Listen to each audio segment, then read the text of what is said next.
I love reading.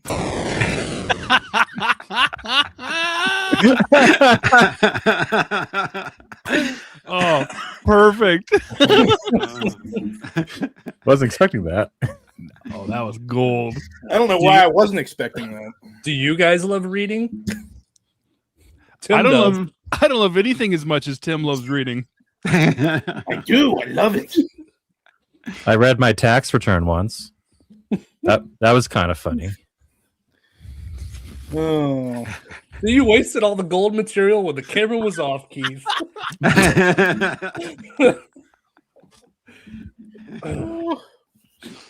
Take two. Jake? Roll the intro again. Oh, yeah. Hey, welcome, everybody, to the Elusive Exclusive Book Society. Today, we're talking about book, and we're joined by guys. Hi, guys. Hey. I'm a guy. That's all you got? We are joined by Rob from spacearchives, and he's drinking water now. He was drinking a lot of other stuff earlier. Yeah. Dilly dilly. And we have a Canadian guy that snuck in somehow. Yeah, I crossed the border illegally. Sorry. Don't say that on the stream, Keith. It's fine. I'm Canadian, though. He's actually building a border wall of books behind you. I mean, what else am I supposed to do with them? I mean, it's a good build a project. Take down that silly bee poster and put another shelf there. No! Look at it. No! Bees stay up. Today we are talking about Nightwalk by Bob Shaw. Does everyone have a different copy? I have my cock right here. Man. Dang. Nick or Jake, what edition is yours? Stupid Avon Weird Edition. Look at that. Dang. That looks nothing like anything that happens in the story. He's in a swamp. Okay. Never mind. Well, the size of his head is how I pictured it. Yeah. Fair. Mine definitely has seen more damage, though. Mm. Mine and Keith's is the beautiful first edition. Yeah. Yeah. Frazetta cover. So, I do like so that. good. Yeah. And Chris, Tim have the Chris told me- Rowena. Chris told me he was sending me a copy of this, and I was like, "Oh, I hope it's the Frazetta one." Of course, it wasn't. Of course, he kept that one for himself. I kind of like the floating eyeballs. It gives it I mean, a I do nice too. mystique. But I think I like that one better. I have both of them, actually. Not on purpose. Just saying. All right, what's going on? Hello, everybody. Andrea would like everyone to know that she also loves reading, Hey! and she wants to know why you're yelling at her, Tim. I'm just an angry person. You know this. Well, everyone is saying hello, and Six Shooter hopes that this book is a good one. Otherwise, you won't be hearing from me for the next hour. You're getting a bit of a reputation on this show here, Nick. I don't know what you guys are talking about. I don't know either. Yeah. There's been did some one- questionable books you guys have said, talked about for the last couple of episodes. They did one episode where I didn't say a lot.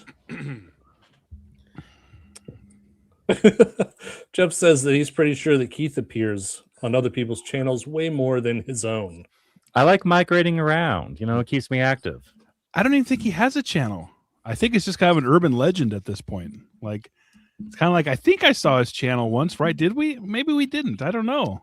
I'm literally just swamp gas and a weather balloon stitched together. Every morning I get up and check to see if that elusive blue dot is next to your name, and it's never there. And every day he's disappointed. See what you've done, Keith. Yes.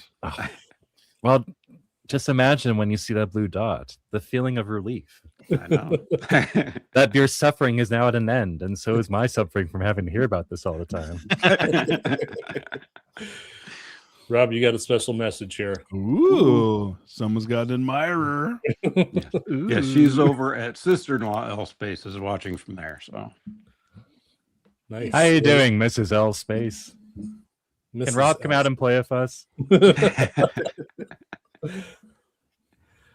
All right. So, what's going on here? We're talking about this Nightwalk book here. Are you guys ready to start talking about it? Am I ever? Do you know what year it came out? 1967.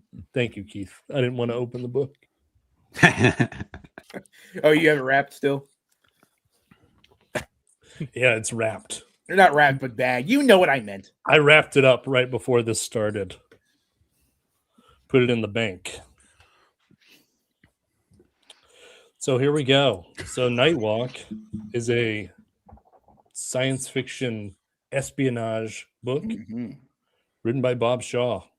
You guys ever read Bob Shaw before?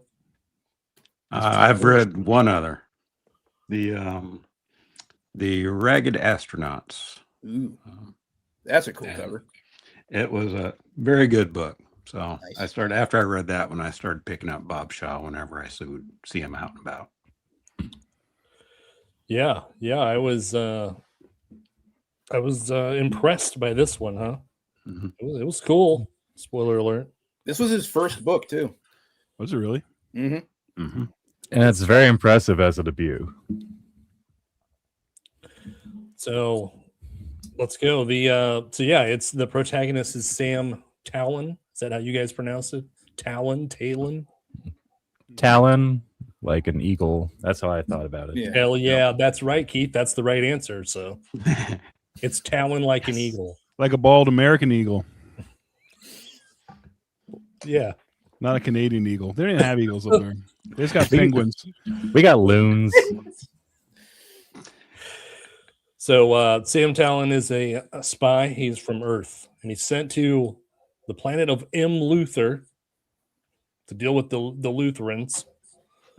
That's because literally what they're called, by the way. He's not That- making stuff up. That's what Oh, they're yeah. called. Yeah, so the Lutherans they've separated from Earth. They were once a colony, and they've succeeded. And they found a new habitable planet to go live because they have a little tiny planet.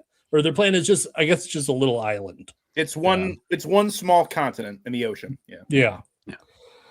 And Earth is also running out of space. So they're kind of, they both want it.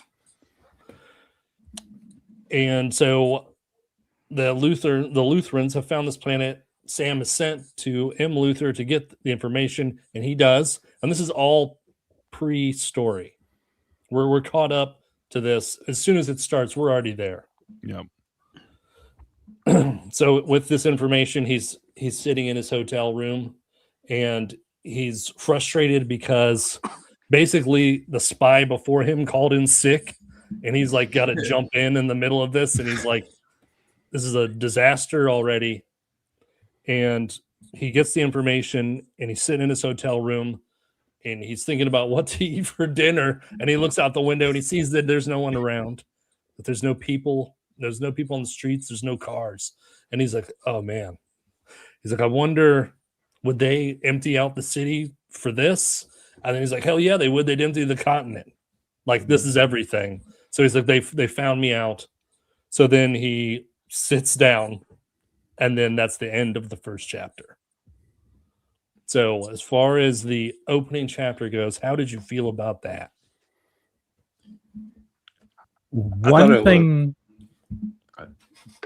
Oh, I just was going to mention also he has this pea-sized capsule in his brain. So the coordinates that they got for this other new planet, he locks it inside this because they have ways of erasing your memory and getting information out of your memory. So while he's sitting there, he encapsulates this inside this capsule in his brain. So Yeah, he has like it looks like hair, two spiky Yeah. metal things, and he plugs it in there, Yeah. and then he inserts it through a old style transistor radio, which I thought was really funny because that would Yeah, be that was very fun. old style. Especially in like what years does this take place in? Like 2160 something, they said. Oh, I didn't. Yeah, know like that. 22nd century something. Yeah. I So, do yeah, like. Go ahead. Oh, sorry. I do like it's not really treated as a MacGuffin either. Like no one knows about it until like a lot later. Mhm. What, the pod memory thing? Yeah. Like any other kind of book would treat that as like, oh, now the bad guys have to find him in order to get it back out of his mind. Wait, I thought they did know about it because that's why they're after him in the first place, right? No, Well, they no, don't they're know after about, him. they don't know the pod. They don't know that the pod exists. They know he has the information, but they Yeah. think he just has memorized the information. Oh, gotcha. Yeah. So, okay. Well, then we'll go to because that is explained in the third chapter. So the second chapter is all about the explanation of the portals of how they travel from planet to planet, which just glazed over my brain. There's all this like, I don't know if that stuff is real. Was that real, science people? Yes. Yeah, you don't know either. Good. I'm going to use my university astronomy and physics course to say absolutely. Nice. Yeah. So basically, they jump. There's like these portals, and then they jump through space, but they only have certain coordinates. And that if you're even off by like a tiny little amount, you will be shot into space and just be jumping around, never to be able to find your way home. Yeah, null space. So sliders. It always comes back to sliders with you. Always. More things need to come back to sliders. In fact, just hire Jerry O'Connell to play Sam. Sam. That's Quantum Leap, Keith. No, his name's Sam Sam too. Talon. Did you even Oh, read I the book, gotcha, I Nick? gotcha. Did you even read it? I'm trying to read these comments and talk to you guys at the same time because Levi says stuff like puckered from mouth to astronaut.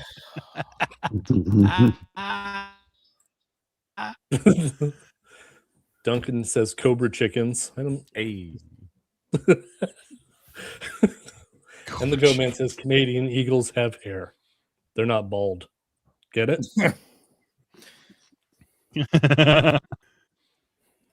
Womp womp. The Lutherans, did they nail some complaints to the moon? That's all I right. like that one. That's a good one.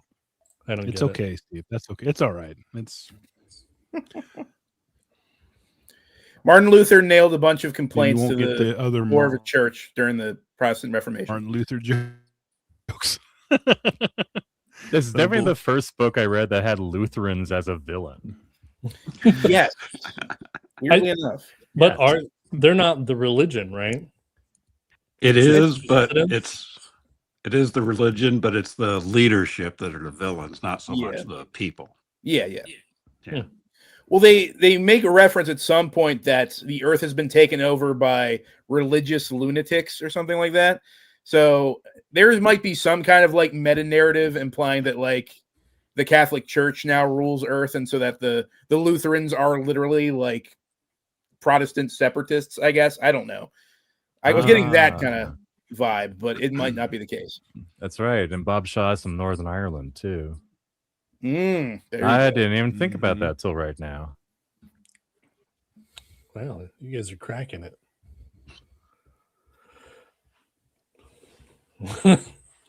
Okay, so that the technical chapter happens. Did you? Yeah, you didn't understand that. Neither did I. Nope. I wasn't worried though because when the third chapter started, it's when they break into his hotel room, and then the evil kind of I don't know, like Himmler kind of guy, Cherkasky, right? Is that how you guys say it? Yeah. Cherkasky. Sherakaski, something like that. Tchaikovsky. Jerkovsky. Who said Jerkovsky? We can just call him. We can just call him Cher. Share. I mean, it's in his name. So he busts into the room and they have this mind erase machine, The mind brush. the mind brush, and so Talon is like, all right, whatever, you can have it. He doesn't fight him because he knows that it's in this pod, and he knows that the pod. They don't know that the pod exists. So he's like, yeah, go ahead, delete it. But then the Cherkasky guy noticed in his thoughts that Sam has memories happy memories with this woman, you know, Mhm. and then it gets all eternal sunshine there, and he just wipes it Yeah. clean. Mm-hmm. And then That scene was brutal. yeah, Oh, yeah. and That was so yeah, and like, you know, Sam he's a pretty hardcore spy guy. This book is very serious. It's very gritty, Oh yeah. Mm. right? It's not. I mean, it's not like wacky sci-fi fun. Like, it was pretty real. So There are some moments where it gets a little wacky, but We'll come back to Crazy Cat Lady later. Oh man, I can't wait. Oh, Amanda. yeah, we'll do a psychological study of that chapter. Here, yeah, the answer is yes. Jeff says, I read it "Jake, yesterday. did you just read this book this morning?" I read it yesterday. Shut up, Jeff. You guys don't know. Jake always waits to the last second to read every book. No, I don't. I just in usually Jake's do. defense, it took me forever to finish this just because I was reading a bunch of stuff at the same time. I finished this literally at like an hour and a half before I jumped on stream. So One I'm all sitting. ahead of you guys. I read this like 7 months ago. Yeah. I gave it a reread this last week, though. okay. So yeah, they've erased. So he knows that he's erased this from his mind, and he flips out. Mhm. And he flips out. And this part I was like, I'm in. Once this Yeah. happened, I was like, dude, I'm in. Yeah, Mhm. same. The He first just few gets- chapters, I had a hard time with it. I'm like, I'm not getting hooked here. As soon as that part happened, I'm the exact same. I'm like, this book rocks. I'm in. Yeah. And Tchaikovsky, or whatever his name is, that's what I call him. He purposely mispronounces or misstates his girlfriend's name, his dead fiance's name, Yeah. just so that he knows he'll think about it and correct him. And he's got his hand on that button. So Mhm. as soon as he thinks her name, he just pops it right out of his Yep. brain. It was Yeah, he's a good villain. such a dick move. So yeah, And- so what does Sam do, man? He does the most action hero thing possible. Flings right. both of them out the window. Both of them. Like He, grabbing on- oh my gosh, it's so good. grabbing onto him and jumping. Yeah. That chapter brought it from 0 to 10 so quickly. I loved it. Oh, yeah. Luckily, he has his thrust boots on to Yeah, slow Yeah, the Yeah, yeah, that was silly. I'm just picturing they look like regular Timberlands, and they just taps his heels together and poof. So yeah, he tackles them and they go out through the window. And they're falling. And he's like, I got my space boots on. He knows that Cherkasky's not prepared for this. He doesn't have his space boots on. And then So- Cherkasky hits the ground and he's like, "You're grounded." Yeah. So yeah. So yeah, he splats. And then he We forgot to mention that Sam Talon is being played by Arnold Schwarzenegger in this book. Actually, I'm really disappointed. The one moment you need a one-liner like that and it wasn't in here. Mm-hmm. I'm sorry. Go on, Nick.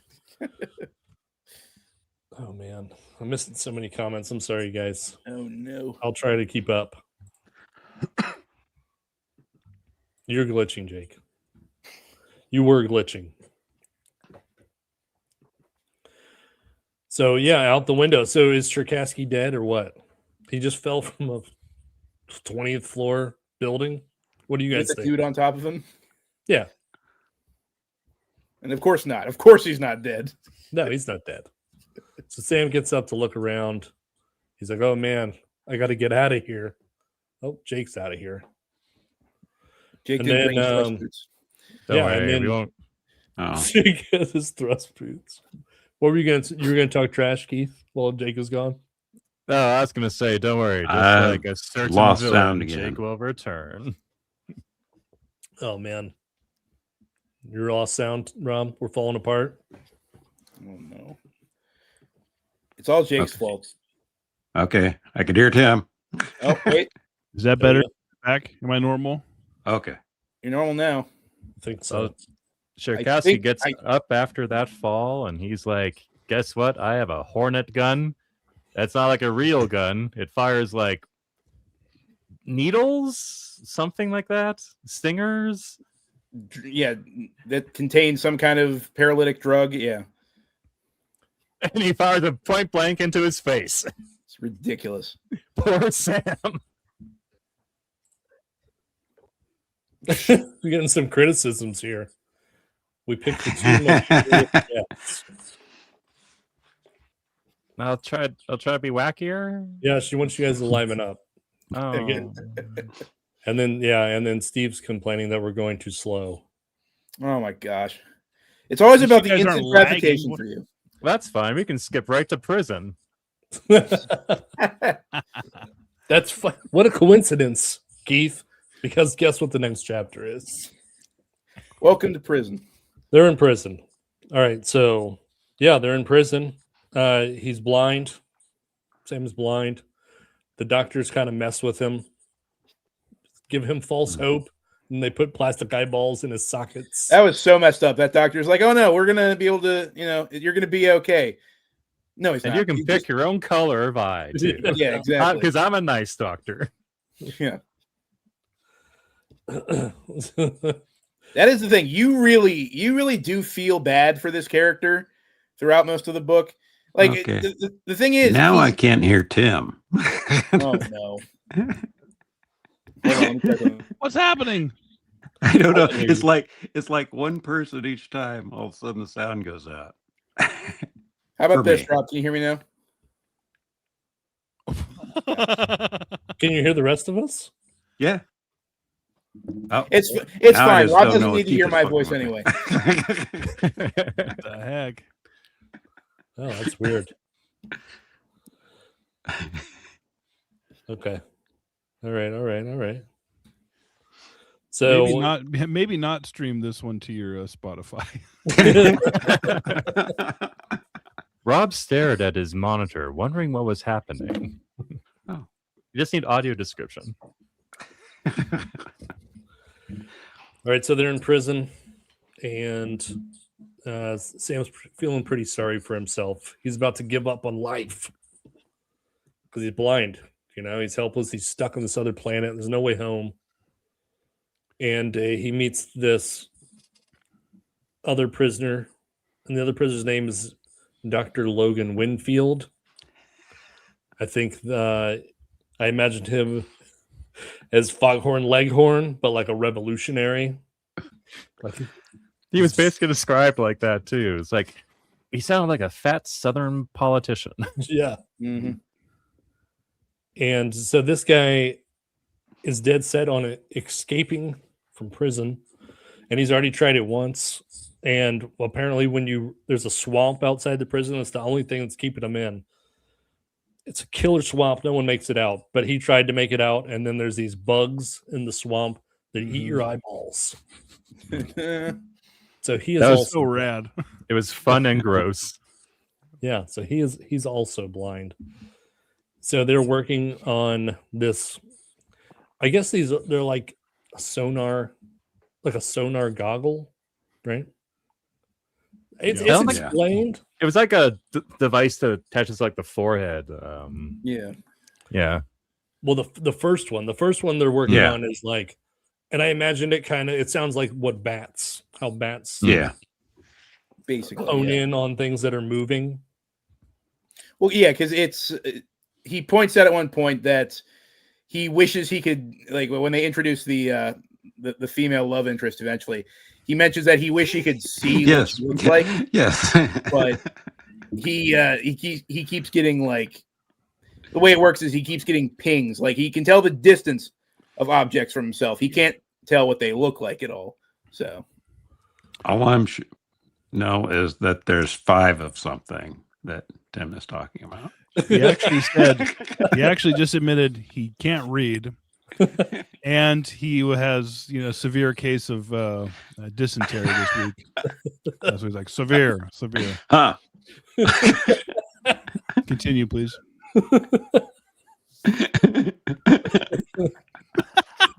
This is so wonky. Half that you can't hear each other. Andreas says that they can hear all of us. We just can't hear each other. Yeah. So Oh. it could make it interesting. Do I try leaving the stream and coming back on? Well, that Do screwed what? up even more. Who knows? I think if last time when Rob closed it out and came back, then it worked, correct? Yes. Do you want to give that a shot? I'll give it a shot. I'll look for you down here. If you have any headphones, maybe grab those. That might help. Then you won't have to. But I hear the Yes, rest the to be speaker. fine. Yeah, that's weird. It doesn't make sense. It's live. This is what's Zephyro special says about going everyone leave and come back. Just start the stream over again. Yeah. Oh my gosh. But he is working on goggles with the doctor, Helen Juste. I thought it was just, but I said just, yeah. I said just, but they did say like, oh, there's the local accent that sounds vaguely German. So I Just. thought, is it I read it like juice. So it's just- Juste? Tim, say something. Rob, can you hear me? There you are. Oh, Yeah. Together. nobody Welcome touch back, Rob. anything. Jake, don't touch any buttons. Nick, don't touch any buttons. I'm not even gonna. I won't even look. You guys just talk. I'll just be blind. It's fine. We all should I'm have been assuming it is blindfolded my for this fault. chat. Levi. What was that? Okay. Andrea says she doesn't know what this book is about. Are we not doing a very good job here? Should we Okay. start again with chapter Andrea, one? just look at this cover. That's what the book is about. Blind man Also- walking through swamp with eyeballs. It's also about this. It's really not. Well, the main part of the book that Andrea might be interested in is at this point, they are working on goggles to help the blind people see using electrons from the eyeballs, Yes. Yes. and it doesn't work Mhm. at first. Not on your own eyeballs. It works if you use other people's electron eyeball Yes. things. Mhm. You know what that is? It's SF. It's SF. It is. It That's the is. proper way to say it too. So the spy, so he teams up and they're in prison and they're making these goggles and they're getting help from an administrator woman named Helen Just, Just. which is really strange. She shouldn't be helping them, and she gives them robots and shit or whatever to help them build these goggles. And I don't understand how this thing works at all, but No. they put these glasses on and like a Bluetooth, they just go boop and they pick up and they can see through other people's vision and other animals. Yeah. It's like Beastmaster, but science. Yes. Oh man. That's what it was missing. It was missing that sword and sorcery element. That's why I didn't like it as much as I should have. So yeah, that's what's happening. And so now they're planning their escape. They're going to go through the swamp again. They're getting ready.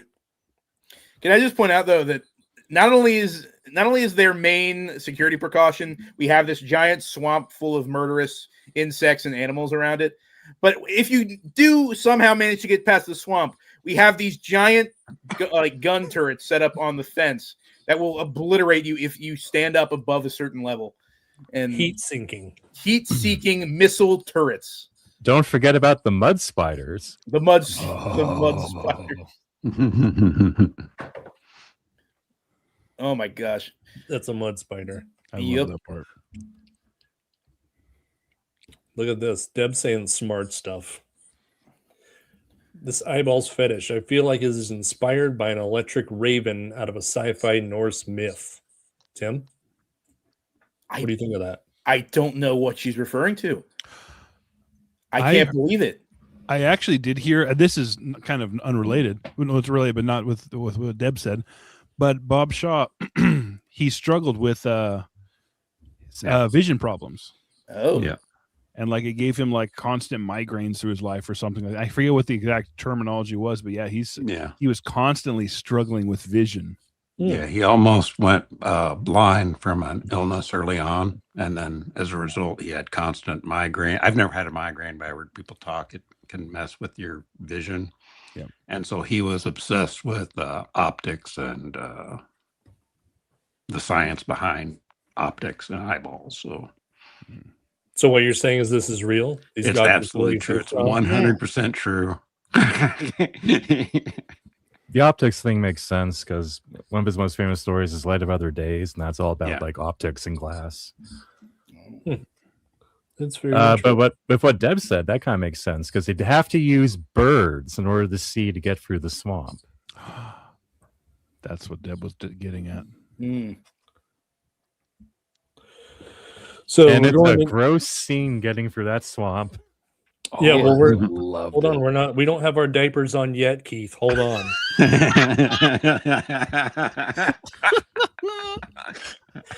So they're getting ready and they're putting it off kind of just to make sure everything's right. And then they get word that Cherkasky is coming to the prison. He got himself moved to the prison. Mm. And there's no way that he's not going to take this out on Sam. And so they're like, all right, we got to leave tonight. So they're wearing their goggles around, and then the guards come up to Sam and they're like, hey, man, give me your goggles now.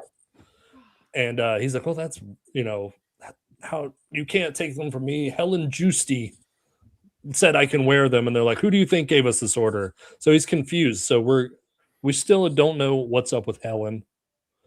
And now he's without his glasses. So there's only one pair of glasses between the two, him and Foghorn Leghorn.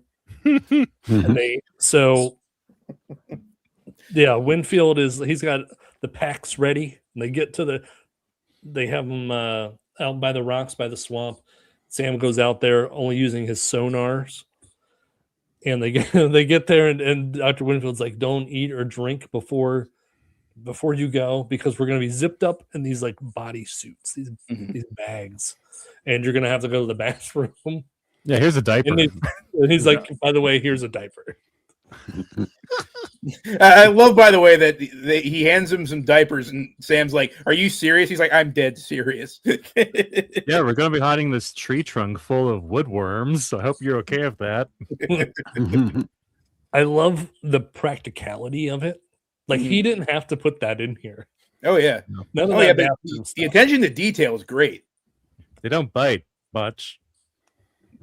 Much. Yeah, because they gotta wear. There's all kinds of poisonous stuff. There's the bugs that eat eyeballs. Who knows what else is out there. They gotta wear their trash bag suits. All while avoiding the gun turds that seek heat. Yeah, it's true eyeball science. Yep. They were in prison, Sephiroth. I guess they made the goggles out of plastic spoons. No, that's what we were saying is the lady who works at the prison was giving them everything they needed. And they're like, well, this is really weird. Why is she helping us? Yeah. But we don't know yet. It's still a mystery. I mean, they have a robot. We're keeping things vague. Chadwick wants to know, are diapers like towels in this book? No, they're just like diapers. They're diapers. They're for pooing in, brother. All right, you guys ready to go to the swamp here? You got your diapers on? I'm ready. Ready. I've been in the swamp the whole time. Let's go. Oh, I forgot about the birds. Before they leave, you're allowed as prisoners to have birds, pet birds. So they Yeah, go to the that bird was guy, kinda- and they get a couple birds. And they get Adriana 1 and Adriana 2. Mhm. Yeah. There's a few things in this that is very obvious, like why it's happening. Like it's kind of cheating, I guess. Oh, Like, I don't- Ariadne. How are we gonna? It was how, a Greek name. Like, how are we gonna see? Well, how are these guys gonna see? Oh, they got birds. How is he gonna see? Oh, he's got a dog. Like all these convenient little things happen. And what's the dog's name? We'll get there. We haven't even gotten to the cat lady scene yet. Not out of the swamp yet. All right, so yeah, we're in the swamp with our birds in our suits. Everything's going good. It's gross, but good. They're making their way. Then what? Oh, then there's the spiders.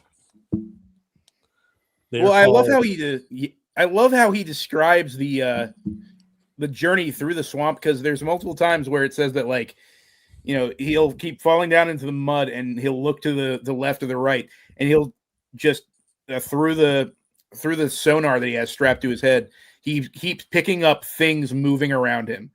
Mhm. It's like he doesn't even want to know what they are. He just knows that there are things moving in the swamp around him. It's like, oh my gosh, can you imagine being totally blind, strapped up in this crazy bodysuit, crawling through mud, and you just so many of your senses are deprived in doing that, and you just know that there are things that could kill you all around you. It's so freaky. And the bird has 360 vision too. Yeah, that's the other, Yeah, that whole sequence was so visceral and so cool. I love it. Was so creepy. Like at one point he's feeling around and feels something sleek and big, and then like it arches its back, and he's like, what is that? I have no idea. Some kind of giant aquatic creature. It's so good, so creepy. Do you guys think that it would almost be beneficial to not be able to see while you were doing that? Then you wouldn't freak out about all the stuff around you? I don't know. Like I said, I think it'd make it even worse for me if I couldn't see what it was. I think my imagination would freak me out even more. Yeah, I think for me too. I'd be like, oh, it's gross. It feels gross. It must look gross too. We have a technical question here from the Goat Man. Do they ever see through the bug's eyes? No. And why They do not? not. Which would have been crazy, because then, you know, depending on what kind of bug, it would have been like, you know, what do they call, like the fractal eyes, where it's like all different kinds of that's never explained why it's only animals. Yeah, why doesn't he see through the swamp creature's eyes? We should point out, like, there are multiple settings for these headsets. Like, you can select, like, when you find a set of eyes that you want to use, like, indefinitely, you can select to have that, you know, essentially you can save that setting. So you just click a button and it immediately goes to your preferred set of eyes. You got your or favorites. You can put it on what it says, what is it, search and hold mode, where it just keeps jumping around to like the most convenient set of eyes that's near to you. And that's kind of how he finds new pairs of eyes throughout the story. Like, he just walks through and lets this thing go on a passive mode so that it'll pick out whatever living thing is nearby that he can possibly see through.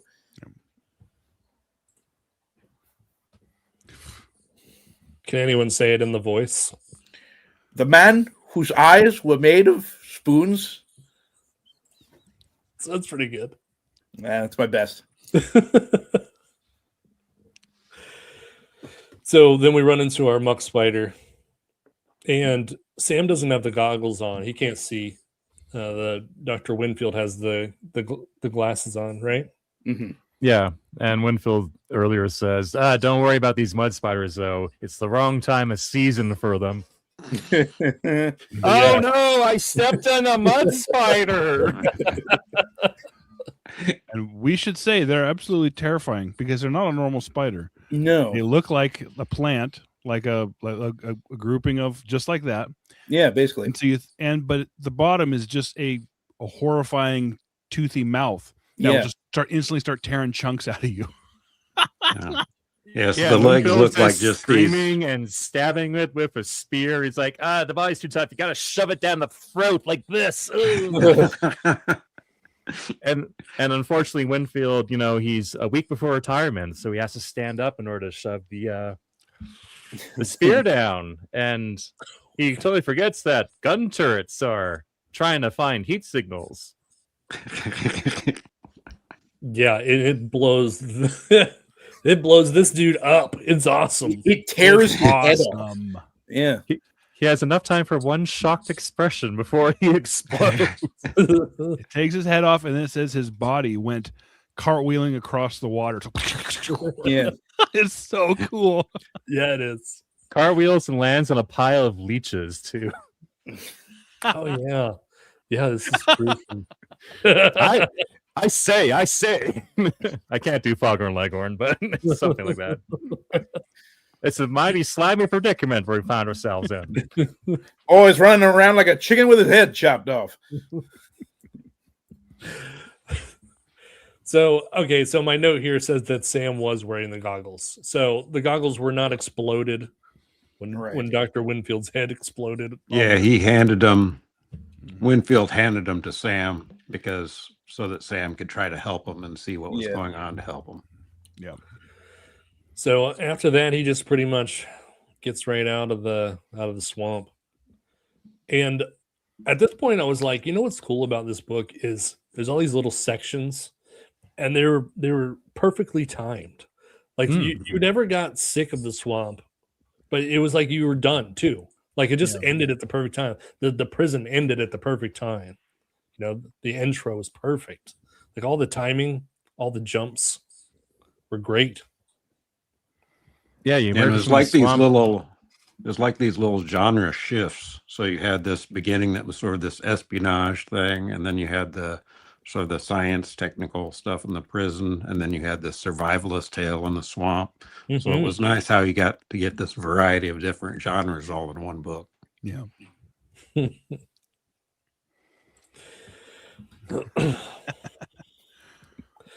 the leeches have a backstory? I don't know, but probably sucks. There we go. There we go. Thank you, Keith. Thanks for showing up. I think we're paying Keith too much for this stream. So he's now into civilization. He gets to this first city, and he doesn't really have any issues. And his bird decides, hey, I know you saved my life, but I'm gonna, screw off now and leave you. So bye. Yeah, that's what I was saying about the convenient things. Like the birds only showed up to get them to the prison, and then once he didn't need them, as the story went, they went away. Mm-hmm. And it'll happen with the dog too. Like if he needs the dog not to be there, they're just like, oh, the dog walked off for a minute, which is fine. He gets to civilization pretty fast too. Yeah, it's just right at the edge of the swamp. It's the town next to it. And I think that he sees the news and they say that they're both dead. Both prisoners died in the swamp. Yeah. So he's like, oh man, I'm doing great. Winfield had set him up with a bunch of money, and he's got a guard suit. He's got like a regular people clothes, and he just buys a train ticket and heads north. And then while is this a train that has a girl who makes oogly eyes at him, thinking he's good looking, so he looks through her eyes at himself? Yeah. He's like, man, I am good looking. You have great taste, lady. So he gets pickpocketed, and he goes to a restaurant. We're almost there, guys. Are you excited? Oh, I can't wait. Oh my gosh, I can't wait. So he's lost all of his money, and then he's at this restaurant. He's already eaten when he realizes he doesn't have any money. So he's like, well, screw it. I'm just going to have to steal money from this restaurant. What's the restaurant called? It's important. Oh, is it? I don't know. The Persian Cats. Oh. So as he's going, he's got his hand in the till. Here he hears a woman call out, "Detainee Sam Talon." Oh wait, we should describe her. Well, that's the end of the chat. Yeah, they haven't said who she is yet. And I should say, I think this is the point right at the end of this chapter when Bob Shaw downed a fifth of whiskey and continued writing. Don't say. Yeah, so this next chapter is about Bob Shaw's ex-girlfriend. A tall brunette of about 30, wearing black-rimmed glasses and an expensively tailored business suit. Leveling a gold-plated gun at him. Yes, and the gold-plated gun.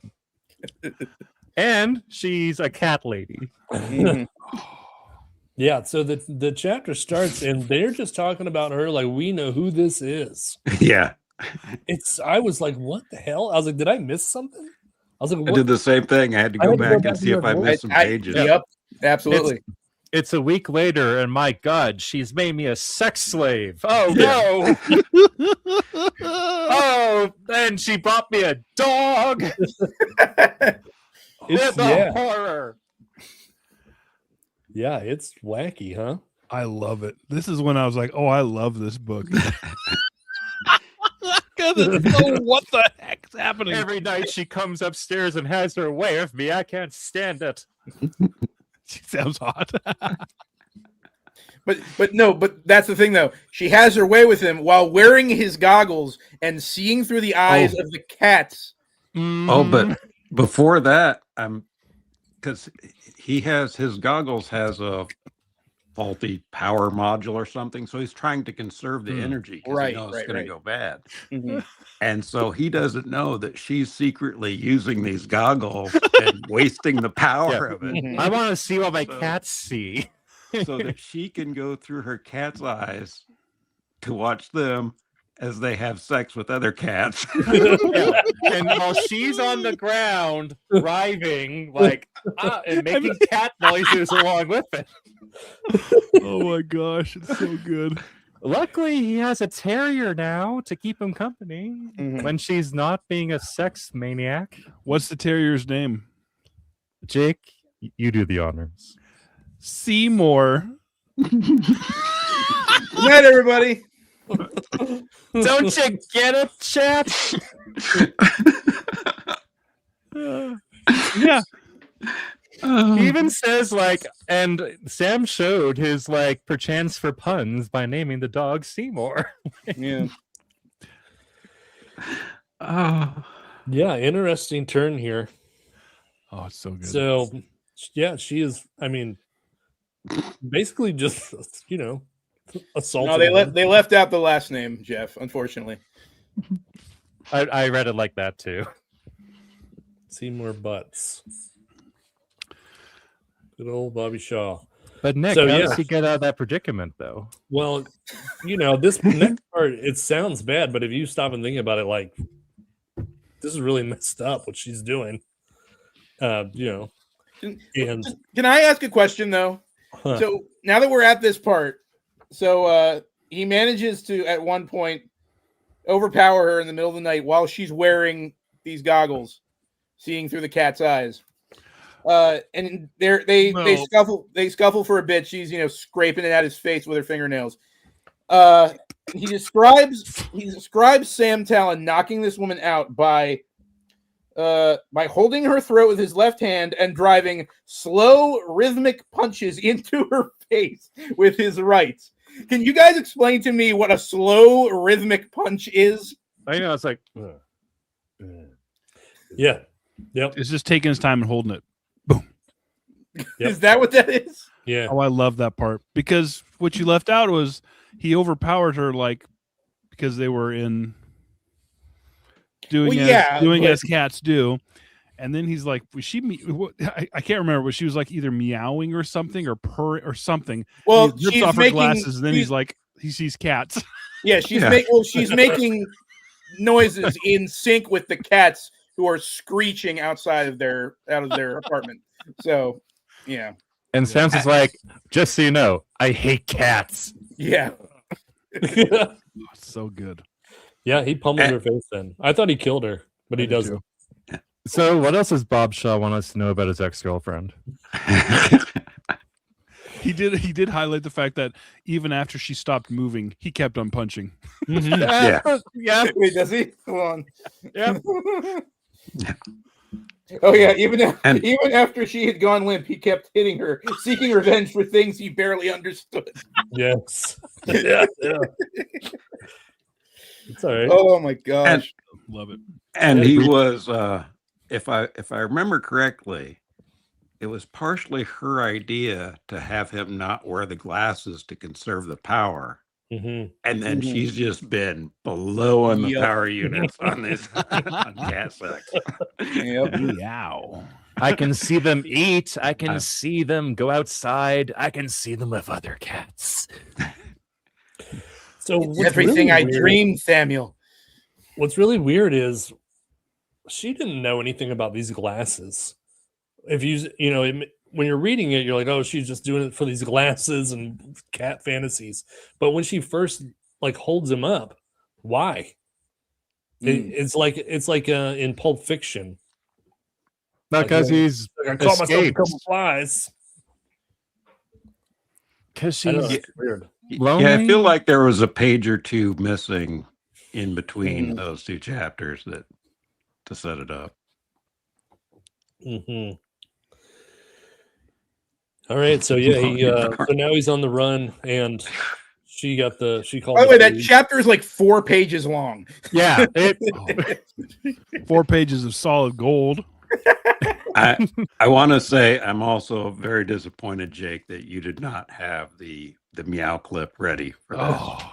That was my fault. I thought, and you know what? I thought about it too. I was like, I already did the I love reading thing, and I was like, Haven't you guys humiliated me enough? I'm Meow. not very savvy putting the things up, so I was like, I'm gonna mess it up, and then it'll be stupid. So I didn't do it. I'm sorry. and now Sam's on the run with his terrier Seymour. Yeah. So I think that whole part was just so he would get that dog And a gun. and a gun, and now he's wanted. Now they know he's alive. And Bob Shaw wanted to beat up his ex. Yeah. Yes. Absolutely.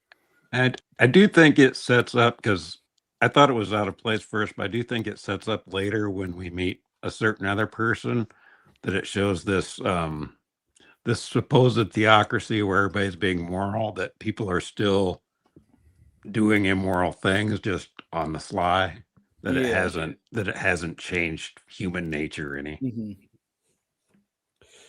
Well, I thought it was going to go into this kind of thing because, as you mentioned, Rob, it brings up like this idea that, you know, she's using the goggles he made in order to see, in order to fulfill her own fantasies, and later we'll see another character using a similar set of goggles to fulfill a different set of fantasies. Yeah, and I thought they were going to bring up, you know, this concept of, has Sam Talon created this thing that's, you know, in the wrong hands could be this earth-shaking new bit of technology. And it didn't exactly go in that direction, but I had it in the back of my mind the whole time. Is there going to be a point in the later part of this story where this becomes like much bigger than just him trying to see the world through other creatures' eyes? Yeah, it definitely could have went that way for sure. Mhm. That would have been cool if it did, because it would have been you wouldn't have been expecting it, because the whole plot is based on finding this other planet and the secret in his brain. Mm-hmm. And what if it was just this coincidental thing that was actually a much bigger problem? Yeah. Because it's not like this is a thing that can only be used by blind people. As we've clearly seen, anyone can wear these and hack into other people's eyes. So, like, if you think about it, he's a spy. He's working for the Earth Empire government. If he gives them this technology, that changes the espionage game forever. Mm-hmm. I was just kind of, I don't know. I think I was a tiny bit let down that it didn't expand on that concept a little bit more. That's a good take there, brother. No, I stopped. I can't hear Tim anymore either. Oh no, we're about to get to the hobos. So yeah, he's on the run. He's hiding in barns. He's traveling at night. They're looking for him, and his glasses are dying, and he can barely see anything anymore. What the hell is he gonna do? Use his sonar, but he's forgot about it for the rest of the book. He uses it once, doesn't he? Does he? I think he does. He uses it when he gets to the guy's house, I'm pretty sure. Oh yeah, but that sonar really would have come in handy later, which I'm sure we'll get to. Oh, that's nothing compared to why not just flip the glasses to the guy who's looking for you? That was the biggest hole. Yeah. He's hiding from somebody. Oh yeah, Right. there he is. So he's hiding out in the factory, and here he meets the hobos. The old-timey hobos. too. Old-timey, Mhm. yeah, real Dust Bowl hobos. Stick and handkerchief bag, top hats, like Fingerless gloves, the whole thing. yeah, with names like Ike and Denver. Mhm. So So he passes out and he wakes up and they ask him about his glasses because they're like, oh, we've seen someone else with those glasses. And then obviously it's the relative of Helen Giusti who has the other pair of glasses on. And he's like, well, can you take me there? And they're like, give us all your money. Which is why she confiscated the second pair that they made back in the prison. It all ties together. Mm-hmm. So yeah, She they're like, wants- he's like, well, we want all your money. And he's like, I don't know. And then like, well, we already took it. And he's like, okay. We took a radio too. Mhm. Wait, are they still on the moon? They're on M. Luther. No one was ever. Ironically enough, this planet has no moon. That's right. Forgot about that. So it's pitch black at night too. It's got 3 moons and pickle heads. Moon hobos. Why are you guys With talking many about faces. Yeah. I think that's a symbolic cover. Oh, Yeah, I think it's a cover that Avon just randomly picked from their store of stock images. wrong. Because there's a man with glasses. There's like a rat. There's a puppy dog. There's an eagle. There's a woman. Everybody he's seeing. Okay, whatever. Apologize to Avon right this second. Never. Well, it's no glowy eyes on the back of the book. Oh, see. Oh. Those Yeah, are they cat got eyes. lazy on the back. Oh, that's right. So we're off to the mansion, and we still got our dog. And then we get over the fence, and there's more dogs running at us. Release the hounds. Yeah, big. I think they're Dobermans.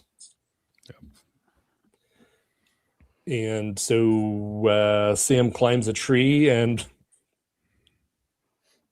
He starts. poor He starts- Seymour. I know, and he starts doing the one thing that for sure I thought you were going to complain about, Nick. What? Shooting animals. Oh, they're trying to kill him. Okay. But with this, he finds out using the gun he stole from what's her name, Amanda, is this what is it? It fires like 6 bullets at once or something like that. It's just this massive hand cannon that fires 6 bullets at once. And so even if he misses something, it just kind of like blasts a hole in them. It's ridiculous. And he starts shooting all these dogs. But he sees himself through the dog's eyes. So when he Right. shoots them, he gets to experience what death is. Oh, Yeah. Yeah. And it's Yeah, that just was rough. black. Yeah. Right. So he's first Seymour runs off and he's using Seymour for eyes, and then Seymour runs off, and then all of a sudden it blacks out, and he's like, rest in Seymour's peace, got- Seymour. He's not around Grasny anymore. Slobo. Seymour's fake out number 1. Yeah. Yeah. Seymour is wearing plot armor. So after he survives the Doberman attack by blasting them all in the face, then he goes up to the mansion, and inside is the guy sleeping, Helen's brother. And does he wake him up? I kind of forget this part. Well, he's woken up by all the noise that's going outside with the dogs, and so then they get into this kind of standoff where he can't decide if he has the advantage or not because he is seeing through the eyes of this trained falcon that this guy Carl has on his shoulder, and so basically he can see himself infiltrating the house. He just has to. But he doesn't want to kill this guy. He just wants to be able to get this extra eye set from him, or the extra goggles from him. And so they kind of try to talk it over, but this guy's having none of it. And so he sends his trained falcon after him. He has to kill the falcon. He like crushes it in the door jamb, and one of its claws is stuck on his wrist. Mhm. Talon got taloned. Oh, he did. How did I miss that? And he crushes that bird so well, too. He does. Crunch. And he's like, hey, Carl, look, I don't want to hurt you, okay? I just want the goggles, and I can give you these, and you can put a battery in it, and then we're all good. And does Carl listen? No. Well, there was something weird about how he was using the goggles just like Amanda was, to be a falcon to Yeah. kill things. He wanted to kill Yeah. things and experience flight. Yeah. Yeah, there was some insinuations that there was some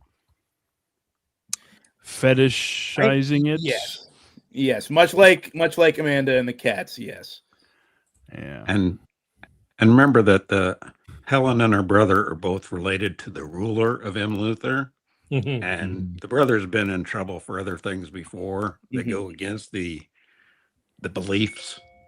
But instead of punishing him, they just give him a stipend and set him up in a mansion Right. to sort of hide him from public view. Mhm. So that keeps coming back again and again. And Winfield said something about that in the beginning too, of why is Helen help us doing this? This should get her in all sorts of trouble. And it's like, well, there's a set of rules for people and there's a set of rules for the rulers, and they Mhm. don't follow their own rules. Right. Yeah, they this- set up how everyone's paid with like, oh, 1 hour is equal to 1 hour. So your money is an hour divided into minutes and Yeah. seconds. Unless, you know, you're a part of the elite, then it's like 3 times an hour is Mhm. what they make. Mhm. Yeah, I really appreciated the political standpoints of this book, which was screw everybody. Is that Rob? Sorry. Rob, what's going on, man? Put them on speakerphone. Yeah, so it's pretty nihilistically political. Everyone was a jerk. Mhm. Both governments. Yeah, not a fan. And then we have 2 blind guys fighting Yeah. in third person. Yeah, so Sam beats the crap out of him. And as he's tying him up, he hears someone come in the door, and it's Dr. Helen. Of course it is. Mhm. With her red hair and wiry, sleek body that Bob Shaw just kept reminding us about. And her whiskey colored eyes. And with the whiskey. orange whiskey eyes. Yeah. So much better than Bob Shaw's ex-girlfriend. Who, may I remind you, he pummeled near to death with soft, slow blows. They weren't soft. Rhythmic. Whatever. Dude. Slow, rhythmic, whatever. Yeah. Rhythmic. It was an But, awkward phrasing, is what I'm trying to point out. Those whiskey colored eyes, that's how he described his original fiance. That's right. He had wiped out, got her memory wiped out of. That's right. Myra. Yeah. Myra. Not Mary. Is it ironic that after the first couple chapters, I totally forgot what his fiance's name was and what she looked like, and now only just now when you guys brought it up did I remember what she was like. Maybe you got your brain wiped. Maybe I got my Brushed. brain brushed. Yeah. He's been brushed. Mm. From brain What- to what- butt, he's been wiped. I like a good brain brushing.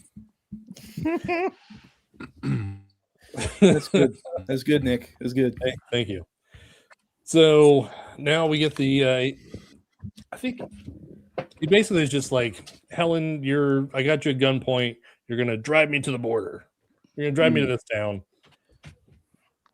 And here Oh, we but he have is he is slowly going into shock from this wound that he has.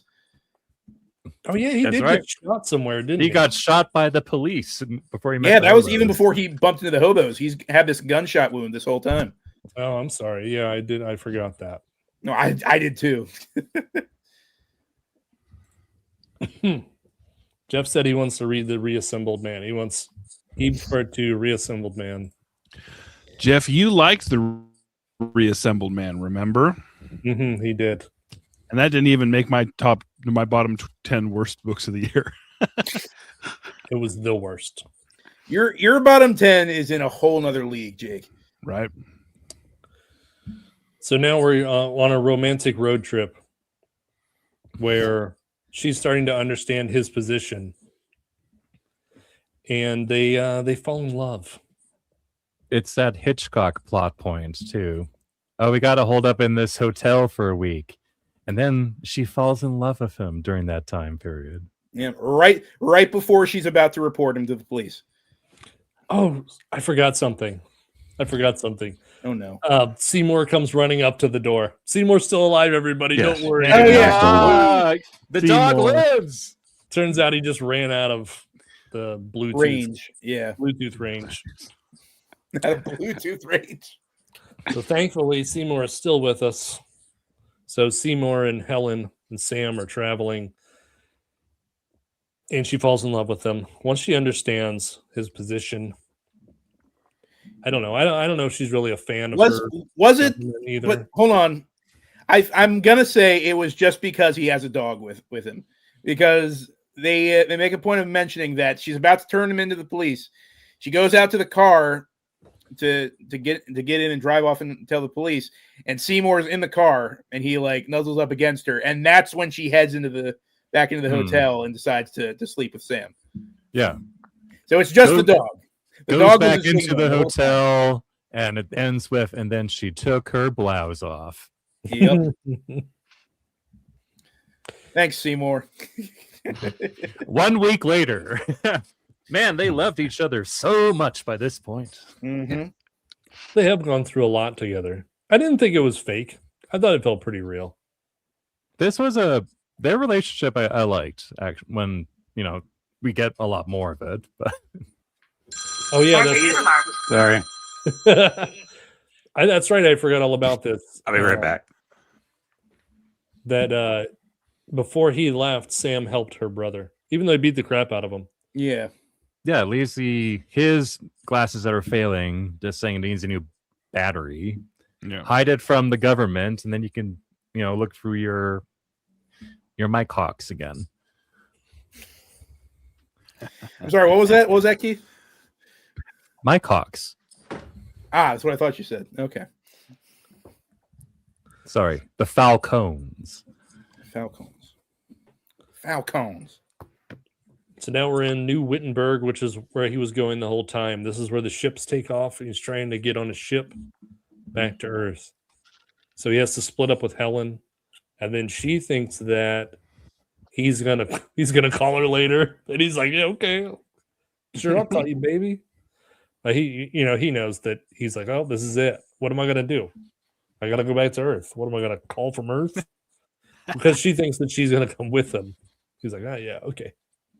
But first, he needs reconstructive surgery to make him not look like himself. So he's in town, and his people are on him. In a second, they grab him in a truck. Did you guys understand how they pull him up out of there? So it was like they had like a truck suspended somewhere, and they activated some kind of like anti-grav field that sucked him up into. I don't know. It's like, whoop. Is that what it was? Yeah. Okay, It's so like, I'm not wrong. That is what happened. Okay. Yeah, he just disappears in this truck, and then they inject him, and then it reconstructs his features and everything. Mm-hmm. Give him different clothes, and he doesn't even look the same, but he still has the dog. Even change his fingerprints. Even the way he walks, he has a swagger now. Yep. A swagger, a nice tan, and lighter hair. If I was in the spy game, I would probably just carry around a case that had that stuff with me. No, I needed it get in the nano DNA bots to change you or whatever. It's so much cooler. Nick, I honestly thought you were going to say you'd have like a bunch of like quick change disguises, like a pair of like Groucho Marx glasses. Or... That's what they did in Mission Impossible. Yeah. So he goes to the ship, and they're like, "Okay, you're ready to go. We're ready to go, man." And he's like, "No, hold on a second," because he can't stop thinking about Helen. So he's got to see her one more time. So he tricks the guy, or does he punch him? I don't remember. And he doesn't. He literally just says, "You're gonna wait for me. I'm gonna walk away. I got something I need to do. I'm gonna come back in an hour. You're gonna wait that hour." Sam, where are you going? I'm going to go get the woman I love. Yeah. So he goes to the hotel where she's staying. And Tim, would you like to tell us the name of this hotel? Do I remember the name of this hotel? Oh, it's the Conan. That's right. She's I don't staying. know how I forgot that, but yes, it is called the Conan. She's staying at the Conan Hotel. Mm-hmm. That's it. Yeah, he sends the dog in. He's like, "Go find Helen." The dog goes in and finds Helen. That dog And is then- so well trained; it's ridiculous. It is. Yeah. Pretty good for a terrier. Oh, I What- know. What's funny is he doesn't walk next to him. He like carries it in one arm the whole time. That is the thing. So through this whole time, I've just been picturing this guy. He's just walking just like footballing this little terrier under one arm with a gold-plated handgun in the other. Like moving his head around when he wants to see things. Yeah, exactly.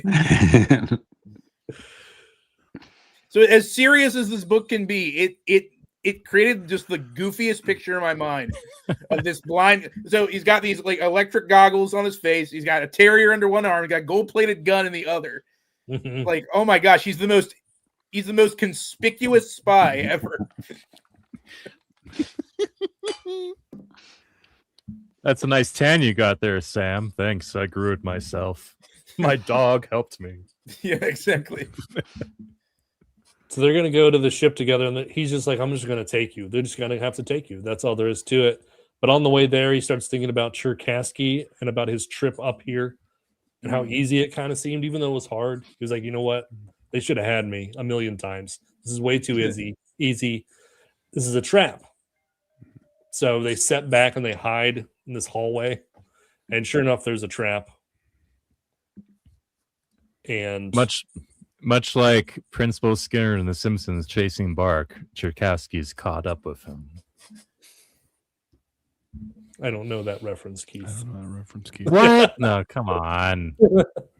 Don't make me feel that old. Keith, it's 2026, but like, Much like the T1000. huh? Is that a TikTok dance? I understood that reference better. I appreciate it, Keith. Oh, he's you're fine, melting. you're No, fine. he's melting. So so they're I thought this part kind of reminded me of 12 Monkeys, because in 12 Monkeys he does the same thing where he captures the woman and then she starts to believe his story and she starts to have feelings for him and they fall in love, and then they're at the airport and they're dressed in their costumes trying to get to this airplane, trying to get out of there. Yeah. Yeah. Like La Jetée, like the movie that Mhm. 12 Monkeys is based on. Bob Shaw must have seen that because that's like the same plot point. Yeah, I don't know what year that came out though. I should have looked it up first before I started talking.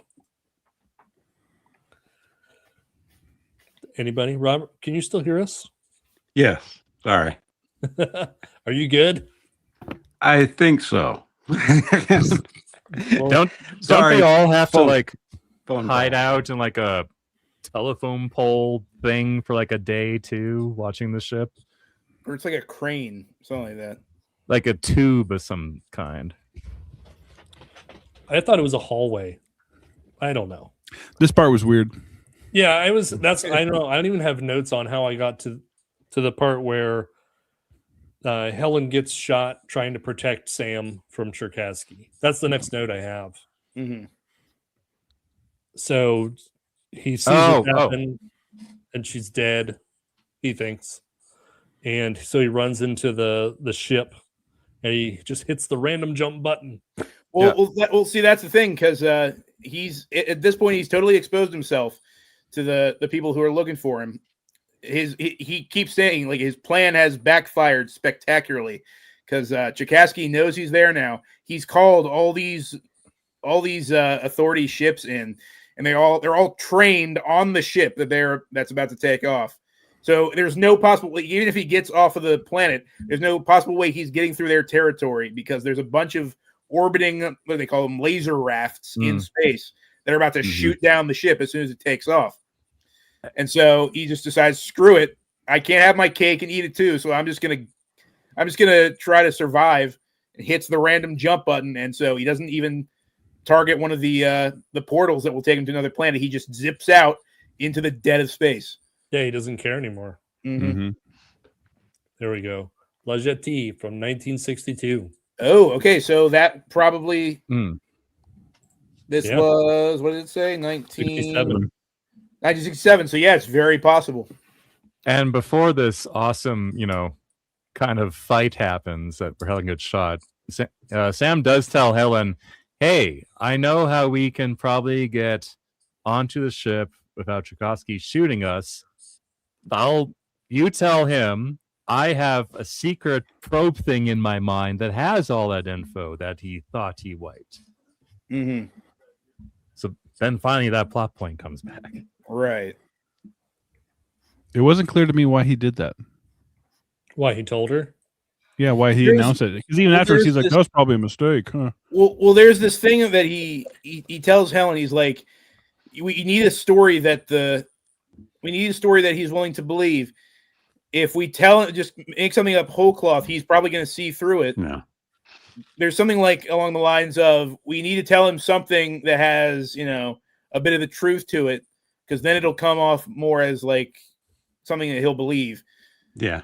And so, but that the kernel of truth that he decides to tell him is, oh, by the way, that thing you thought you wiped from my brain, it's contained in a little tiny pod that's in the corner Because of my head. that was the most important thing to him. So Uh-huh. he was trying to draw them out to this other location, saying this is where he's at, and he's got this the information. fake address. So they would all leave the ship, and they Mhm. could get in. But he didn't leave the ship. He just sent a few of his people to go check out that Right. location, Right. and he stayed there. Mhm. That Nice makes to sense. see you again, Sam. Yep. And during all the chaos, Seymour gets shot again. Did we mention that? He gets shot on the way out. Yep. Hmm. Seymour death fake out number 2. He gets shot And by that- the Hornet gun that also took Sam's eyes. Same gun. Mm-hmm. So now we're in null space in the ship. Sam doesn't know what he's going to do. And then he hears someone walking around the ship. And he goes and looks. Did you guys think it was Helen? Did you think somehow she was there? That's what I thought at first. Yeah. Rob, what did you think? Oh, I thought it was who it ended up being. Yeah. the So I final thought- showdown. Just And, like Rob. And that decision he has to make is he's literally the only set of eyes that he's going to be able to use Yeah. Mhm. in his known space, and he's like, screw it. Yeah, so we have Cherkasky on the ship who doesn't know that they're in null space. Mm-mm. He thought he's still just sitting there on the docks. Yep. He can't believe that his people would have fired on him. There's no Yeah. way they'd shoot me. Yeah. Right. So, unfortunately, even though Seymour has got like a huge gaping bullet wound, he still goes after Cherkasky to protect. He's a good boy. He's He a good is. boy. Yeah. Mhm. And then unfortunately, he gets it. Yeah. That upset me, Tim. That upset me. Oh, Mm. the way Shaw described it too, it's like, yeah, Tchaikovsky shot him, and Seymour's little tiny body flew across the room, smacking into the wall. I'm like, no! Yes. Just hit me with the brick again, Shaw. What? Yeah, exactly. What is the effective range of a Hornet gun, guys? They- It feels like it would be pretty close. Yeah, because they mentioned several times that during the chase at the docks, as he's trying to get onto the boats, they keep shooting at him, and the darts keep falling short. So it's not like this super long range weapon. You gotta be pretty close in order to use it. So, in order to beat Cherkasky, who can see, and the dog is dead, so Sam is blind. He basically is just like, I don't know if you know this, but we're in null space, man. And then that like distracts Cherkasky, and that's when Sam takes him down. Mhm. Takes him down in the same style as his ex-girlfriend. As Bob Shaw's ex-girlfriend. As Bob Shaw's Yeah. ex-girlfriend. Like, he just pummels Cherkasky. Yep. So then we get a little I don't know. This part is like he just kind of hangs out for a little while. I was like, this is a kind of a weird ending. And he's starts thinking about how the time jumps work. And then there was something to do with Helen's brother. He also worked for the company that did the time jumps. And it reminded him I don't know, gave him a different This way. part made no sense. Yeah. Anyway, he figures it out. He figures out how to coordinate it. But the problem is to type it into the computer. He needs to see. He's like, it'll take me 10 years to type this. So luckily, another animal shows up right when he needs it. What a coincidence. And there's a rat on the ship. So he spends a couple days trying to capture this rat. He finally does. Uses the rat to... It's the only time a rat's ever come in handy. What does he do? He turns off the artificial gravity and catches it in the jar. As Puts it in a jar, yeah. yeah. But the lid's slightly, open so it can breathe. Right. Yeah. Why? Because he has to go into null space, because he figures out that null space, there's millions and millions of people that move through null space, and he gets flashes of what they see. So it's like, oh, I can map out null space using their vision. Yeah, because the brothers' theory is this null space was actually only like a mile wide or a couple miles wide, so Yeah, it wasn't something very like that. big. So every time all these ships went through there, when he was in there, he would get these flashes as his glasses would try to pick up on those signals. And figuring that out, he could figure out where these portals were actually at, coming and going. And so he figured out how to map it where he could get the coordinates, and you would no longer need portals. You could just map them directly. So yeah, then we have him figuring out, and I didn't say it was real science, Jake. It's real. I think science you to me. did a better job explaining it than he did. To be honest, I don't. It's science care. that will get us through the last 2 chapters of this book. But it was like a wall. It was a wall of pages. And I'm just like, what am I even reading here? Exactly. I just wish she gave the rat a name. Yeah. So I was disappointed because I thought, what would have been an awesome ending is, remember when he just gives up? He's like, it'll take me 10 years to type this in. And then he like slumps down in the chair. And then all of a sudden he hears the squeak of the rat. Boom. They should have just ended it right there. They would have just left it completely open. Like this guy's adventures. Who knows what's going to happen? Great idea. Yep. And instead it goes. That's a good point. It keeps going and he goes back to Earth and demands peace between the planets with his power. And that's cool. That's all right. Everybody gets the null space map. That way no one's going to fight over it. Because now, when he gets there, Earth is already been a war with Elusive for 3 days. So to end the war, he's like, everybody gets what they want. Yeah. Everyone gets to live happy ever after. Please give me eyes. Yeah. And also Helen's still alive. And Helen's hopefully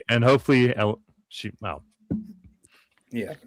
And this was to go back to the whole thing between the corrupt powers and the people, because early on when he's wandering through, he's talking about how no matter what planets you're on, they all sort of look similar. There's always the red tricycles. Right. And when Helen is arguing about whether M. Luther should have the coordinates for these planets or Earth should, he's saying he's not doing it for Earth or M. Luther. He's doing it so kids can have red bicycles wherever they go. So that's why he's going down that route to bypass both governments and just give this technology to anybody who wants it. Yeah, that's what I was saying. This book is it's pretty anti-political. Yeah. Like he is not a fan. He doesn't want any part of it. He thinks it was all corrupt. Mm-hmm. But he gets the girl at the end. Yeah. Goban points out that it's called science fiction for a reason. It doesn't have to make sense. Yeah, Jake. I agree. And don't slam my head into 4 pages of technical gobbledygook. That makes no sense. Go back to Crazy Ex-Girlfriend. Yeah. It'd be cool if he punched the the console in the same way he punched the lady. That's how the book ends. Low rhythmic punches. Yeah. The I end. can use this rat to help me. What have I done? No, Why I'm must not these trying- hands destroy? Why was I only made to punch people? Slowly and rhythmically. Levi's Hell, I'm got a back and I joke. can see you now. What? Yeah. Is that funny, guys? El Luther, so it's a Spanish church, eh? No, because it's not the name of the planet, Levi. It's And M, like Luther. Martin Luther, right? God, Levi is so stupid, right? Oh, I know Levi's an hard. idiot. Makes me want to not even get on the internet. So stupid. Oh, well. Was the rat made of stainless steel? Okay. Harry Harrison We jokes? don't talk about Harry Harrison on this channel, on this stream. Oh, yeah. No better, Steve. So there we go. There's the end. What did everyone think about it? Let's start with you, Rob. How did Well, you feel about this? I enjoyed it. I mean, I liked it. I think his later books are better, but for his first book, I thought this was amazing. I liked how they, like I said, how they had all the different genres, and there were little parts that tied back to it. Again, his relationships, both with Cat Lady and with Helen, seemed like they were just sort of thrown in there with because he does the same thing in both of them. We introduces them by and it's a week later, and Mm. we've been in the hotel for a week and now we're in love. So there was a little transition there, and then the other thing was I forgot the other guy's name, Winfield. Mhm. I thought it was I'm not sure why, but the when he first gets introduced to the yard, when Winfield first meets him, it's like within 2 minutes he's like, by the way, I'm planning on escaping again. and That's the thing. He doesn't even know if like, he can trust him at that point. yeah, Yeah. I don't know why they didn't move that dialogue to the next chapter Oh, when yeah. they've been working together for 3 months, because Well, like, okay, you're both blind, for all you know there's a prison guard 6 feet behind you listening to you talking about this. Oh my gosh, on that's- a sonar device. What a help me. That would have been amazing. They're discussing these huge plans, and then like 2 security guards are Yeah, standing just- right behind them. Yeah, I stand mean, that's by like- him, smoke a cigarette gun. Really, dude? but it was nitpicky little stuff like that. But overall, this was fun. I just loved the way, especially that setup in those first 2 chapters of just how much of a dick that one guy was. And, Oh, yeah. and all those little bits like that. Even the cat lady thing eventually sort of made sense to me, in a weird sort of way with her brother. But I liked it. Absolutely.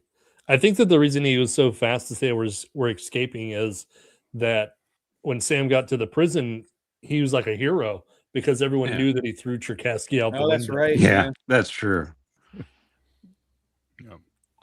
What about you, Keith? What did you think? You know what? This had some actually incredible writing and prose style Mhm. for someone's like first like actual novel. Like it was lean. It moved along at a great pace. I think it was 1 chapter too long, Mm. but wow, what a ride! Hmm. Like everything I would have wanted in a book, like some months ago or so when I first read this, like was right there. Like fun action, great set pieces, an intriguing like plot device or 2 plot devices of the goggles and the implant. Mm. And all in like my copy's like 160 pages, so Yeah. very brisk, and it's never boring until space details that I didn't care about. Yeah. Yeah, I think those are the different genres. I think that was meant more for the hardcore sci-fi, hard sci-fi. And cat geek. sex. And- Exactly. and cat sex. But that one did go on a bit long. Not the cat sex. That was too The short. hardcore sci. That was too short. How come that Amanda section was an hour long though? It's just because we kept rereading it over and over and over, slowly and rhythmically. I kept reading it because like I was like, what the hell? I was like, I know, yeah, like, like I counted the strip, pages. Sam.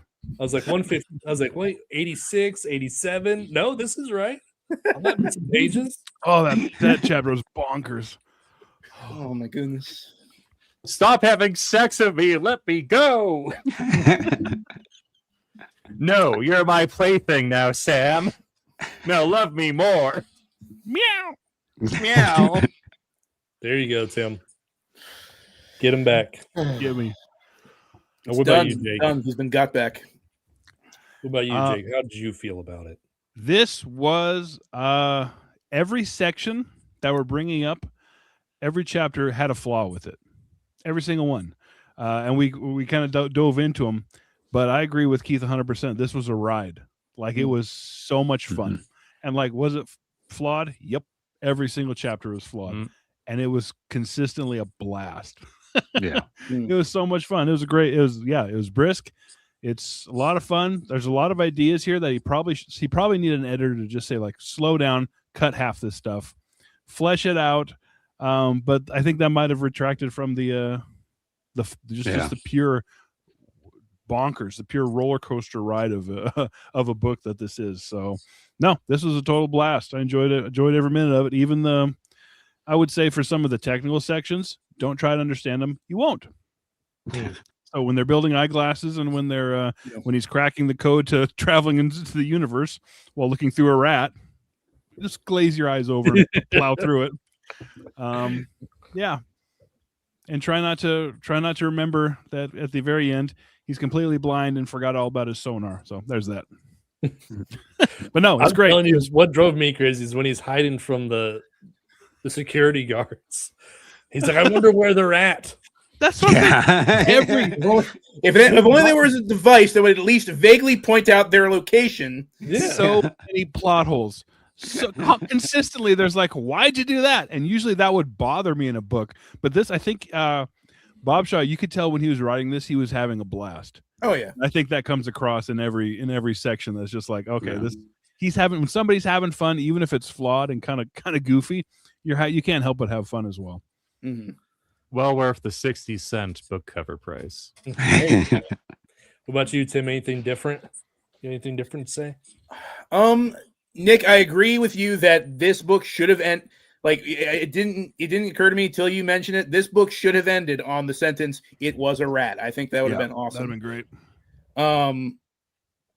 Aside from that, my only problem with this book was that, and I don't know, maybe it's just because I couldn't visualize it perfectly, but I kept thinking, okay, the only way he's seeing things is through the animals of other people and animals and stuff. Would that not be the most disorientating thing ever? Like, how does this guy even get anywhere? Like, I'm trying to imagine myself walking down a street, only seeing myself through other people's eyes. Yeah. Like, I'd never make it. I'd walk into the street and get run over by a car immediately. And this guy's getting into gun battles and being chased by secret agents and stuff while seeing through other people's eyes and through a dog's eyes. It just kept throwing me off. I'm like, how? I don't know. Stop thinking. You're not supposed to think with books like this. I guess that's it. I'm just supposed to turn that part of my brain off. But that was really my only problem with it. This is, all the things that you guys said. It's fast paced. It's 160 pages, which is just like the perfect size for a novel from this era, I think. And Keith, I'm glad you brought up the prose because I can't point out any specific instances. I should have wrote some passages down so I could remember them. But there is some really well done prose where it's like, oh man, dude, that's kind of beautiful the way you described that scene. But yeah, it's a fun one. I highly recommend it. I was gonna say, to be fair, when he has to shoot things, he has a very difficult time. He has a pretty difficult time. That's with true. everything. That's true. He does miss like half the things he shoots at. Mhm. Yeah. He's like, how am I even gonna? The first time he picks up the gun, he's like, "What? This is pointless. What am I gonna do with this thing?" And he does like shoot around too. Yeah. I think that this was awesome, dude. That's my review. Yep. That's awesome. Dude. It's a I total think spy book. you guys chose a great book after a bunch of not so great books. I am confused on how the guy that doesn't really like sci-fi chose a better sci-fi book. And I'm just saying, I'm still angry. Wait a minute, who chose the Parasaurian? Oh yeah, I remember. Hey, It's it wasn't that bad. It was just kind of boring. Yeah, Parasaurians was The end of the nothing. Parasaurians was cool. Did y'all forget about that? No, Parasaurians Yeah. wasn't. Yeah, there's much. this wasn't no Atlantic Abomination though. Boo. Yeah. Yeah. I like Atlantic Abomination. That book was cool. Yeah, it was. This was better than Atlantic Abomination. I think though. so. Yeah. Yeah. But Oh, I yeah. did like Atlantic Abomination a lot. I think that the reason that this was so good is that it was a spy book first and sci-fi second. Yes, No, it that is the thing. And when you pick this, I'm like, why are we doing this? Why are we going outside our genres? Nick usually hates science No, it fiction. wasn't. Stop. Nick's just saying that so he doesn't admit that he likes his sci-fi. This was a sci-fi first with this, and you know it. Look at you. I love to I love it when you're reading old pulps and it could go either way, and then you just in your head you just pick what your favorite is, and you're like, Yeah. oh, Lovecraft is it's horror, then it's sci-fi, Mm. and I do it all the time, and I know that I'm doing it, and I know it's both, man. Why can't it be both? Why It's can't just it be fun both? in your head to be like, nope. You don't want to know why this is good? Spy. And I think that that's sort of his brilliant part for first novel is that he put something in there for whatever flavor of genre you're into. Yeah. It was very pulpy. It was Yeah. it was exciting, and I loved the pacing of it. I just remembered that Shaw also describes Sam in this book as looking like a mediocre accountant the whole time. Oh yeah, Like he's not exceptional, but that's what makes a nice spy. You blend in. that's true. Yeah. Look, Levi's kind of got a joke. It's I Spy. Get it, guys? Oh. Womp Uh, womp. Getting the end of the tank there, are you, Levi? Can't we all just get along? And it's SF. No, it was cool. It was good. I like sci-fi. It was very sci-fi. So sci-fi, the most sci-fi. I mean, that whole second chapter where they're explaining how they travel around space. That wasn't sci-fi. That was leaning on the keyboard. That was speculative fiction. I mean, I guess it is all speculative fiction because they were speculating about the future. Mm-hmm. So I'll give you that one. You can have this one, speculative fiction. Do you think? Amazingly, he made it back to Earth somehow. There we go.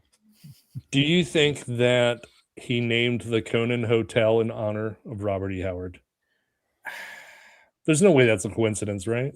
I mean, to be fair, Conan is like an actual Irish name, but I think don't know. Someone in the chat said is actually named off of Conan O'Brien.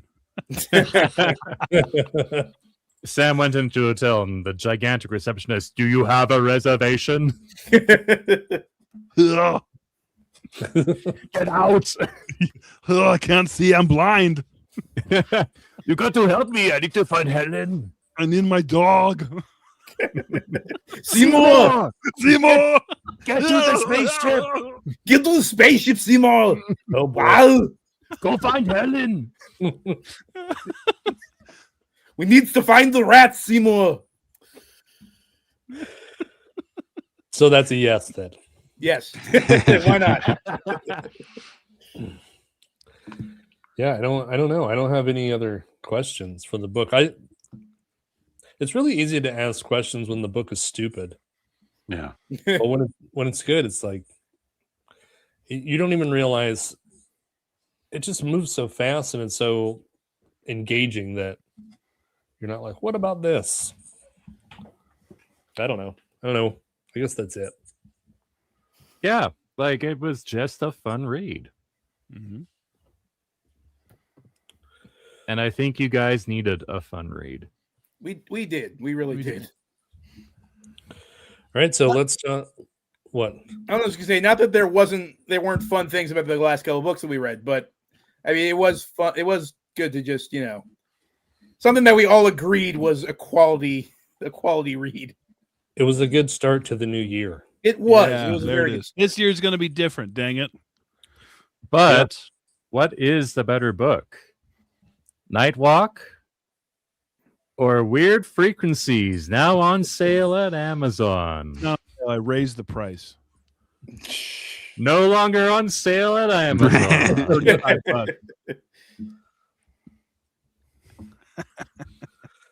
I don't know that I'll keep watching Eves if you start reading good Boko. Since you just love to see us suffer, Levi. Oh, Bocos. What's a Boko? I think Bocos are like books, but in Levi speak. Mm. I don't want to say the word online. Yeah. Does this blind spy return in any sequels? I actually don't know. I don't think so. No, I don't think so. Andrea says, "New year, new us." Thank you, Andrea. Jeez, she's been on one Eves. She's already calling it us. Deb wants to know if she's the only person old enough to remember "Suddenly Seymour" from The Little Shop of Horrors. Does anybody want to sing it? I literally almost blurted out earlier, but I was glitching, so I didn't do it. Suddenly Seymour. Do it, Jake. Come on, Jake. Suddenly Seymour.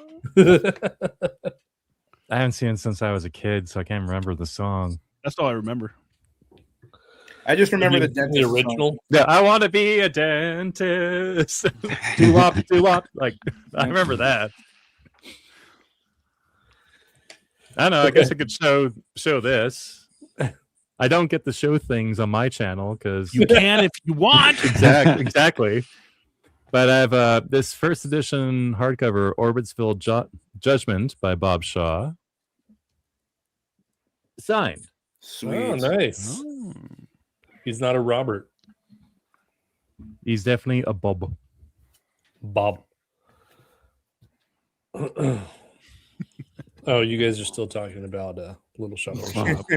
Little shop of horrors. It only highlights the comments that make me look dumb. The question then is, why aren't all my comments highlighted?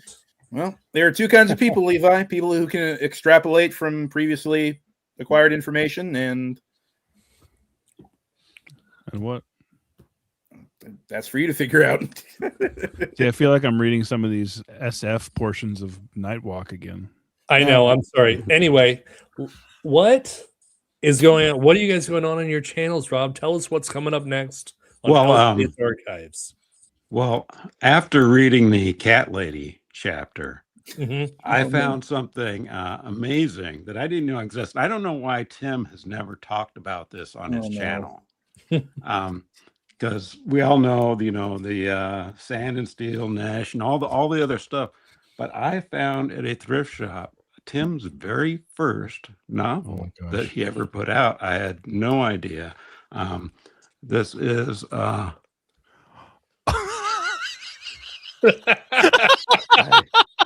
I was amazed to pick this up. I mean, it was just sitting there at a Goodwill. I don't know why Tim has never brought this up. You just found Amanda's favorite book. Oh my gosh.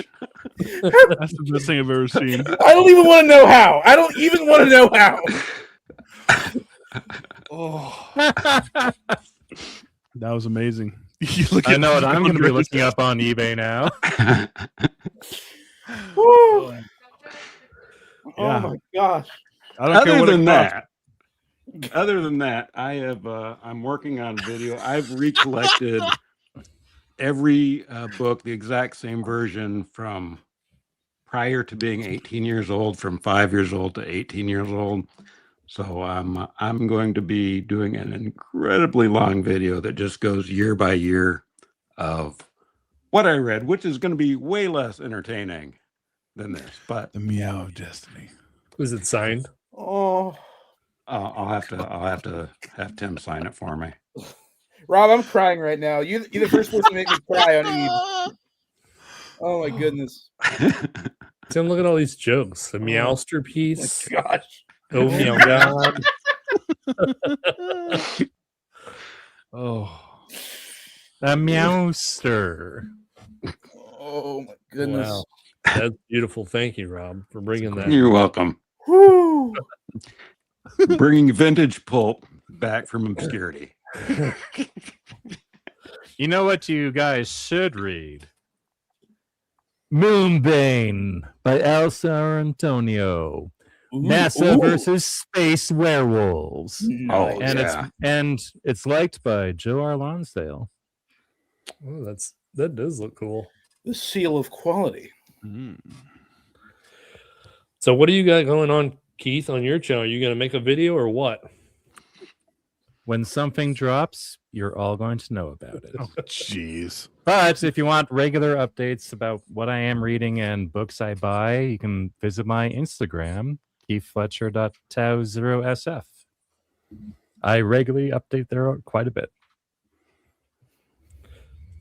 But you have videos coming out on YouTube someday? Yes, I will eventually have something this year. It's good. Maybe We're all- tomorrow. Maybe in a week. Maybe in a month. Who knows? Something. Yeah. We're looking forward to it. What about you, Jake? What's going on at Pulp Mortem? Nothing. Well, normally just doing normal review things. Got a collaboration coming at the end of this month where I'm not doing science fiction. I'm doing Gothic Western with Andrea and Virgil. So that should be wild. That's cool. Wild But, like the West, right? No. Okay. Fantasy February, I'm doing that again, letting the That's right. viewers pick which I should have some videos dropping soon so they can vote on what they want me to read. Jake. And I know they're going to be. Jake. I'm going to vote for the very worst one. Don't let them pick anything. Just read nothing but Conan all month. No, they see my viewers. They take good care of me. I know they won't. Yeah, okay. I know they won't steer me wrong like they did last year. I voted yeah, for the and me and Jeff Moorcock one was- last year. That's true. The Moorcock was a good one. And I am hanging out with Jeff. We're going to talk about movies at the end of the month. We're going to talk about our favorite or underrated or obscure science fiction movies, I think. Nice. Something like that. I don't know. But not the next EEBS, but the one after it, we are doing Oh, I got my copy. Jack Chalker. Oh, yes. And the devil will drag you under. Look at that guy. And there's actually a picture here of Rob from Space Archives That is my- on the cover. that was in my younger days. That was like Burgess Meredith there. Back when you still had your magic jewels. Yes. Luck and sick. There it is. And we are being joined by we have one guest locked in. It is Braden from Dad Like Book. So should be a good time. But that's not the next EEBS. This is probably early mid-March EEBS. Next EEBS is Next EEBS is how did I not get the book ready? Hold on. Oh no. Hold on. I got it right here. oh, I got it right God. here. Hold on. Oh, he's just meowing. I got it. Hold on. It's right behind me. Next EEBS, we're doing a Keurig Warlock Warrior by Mr. Gardner F. Fox. That's going to be sometime probably late February, around my birthday. No guest yet. I'm thinking of some people. I'm reaching out to some people. No, he's But not. don't shake your head like that. I always Me come and Nick through in have, the end. me even and if Nick it's have slow. to figure it out for you. Oh my gosh. Tim doesn't put in the work here. No, just run around scratching stuff. You get no respect. Good old Gardner F. Fox, the creator of Mike Hawkman. That's No, not he true. created Cherry Delight. That is true. We should be reading a Cherry Delight instead. No, it's my birthday month. We're reading Sword and Sorcery. You're gonna like it. Levi wants us to read Meow of Destiny on the next. Heck I would yeah. love to read Meow of Destiny. I need to know how much that thing costs now. Are you Googling it, Keith? I am going to eBay it to see what people are selling it for. It does not exist on eBay at all. Hold on a second. Are you serious, Keith? It's not. Meow of Destiny is not on eBay. Of course not. It's not real, you guys. Hold on. I'm sorry to disappoint you. It's got Tim's name on the bottom. Look. I mean, it's That looks clearly, like a book I don't that remember exists. writing it, but it clearly, it's real. No, it's not. He's got a copy. It's got to be real. Wow. Oh man. Just like that book on Amazon you can buy, Meow and Peace, and it says War and Peace, but it's all meow. Does the cat eat all the Redwall characters? Oh no, never. No. Brilliant. Well, guess what I got going on? What do you have going on, Tim? I'm Nick. Sorry. I was looking at Tim when I said that. Hi, Keith. Sorry, Nick. Take That's two. Kevin. That's Kevin, not Keith. Kevin. So what do you have going on, Nick? Well, I am, let's see, recording this video of the next Gothic of To the Dark Tower by, it says Lyda Belknap Long, but it's Frank Belknap Long. I was gonna As say we I'm all almost know. positive. I'm not almost positive it's just Frank under pseudonym. Oh, it definitely is. And so it's me and Eric from the Paperback Warrior do the Guide to Gothics, but this time we're going to have someone on with us, and it's Chris from Liminal Spaces. Oh my gosh, I know he's going to be on there talking Gothics. it's gonna be wild. It will probably be wild. I'm trying to imagine him trying to like break down the symbolism of the liminality between why is there only one light on in the castle, and Yeah. There's not a lot to break down in that one. Spoiler alert. I, for one, will definitely be checking out that review when it comes out. No, yeah, it'll be a good time.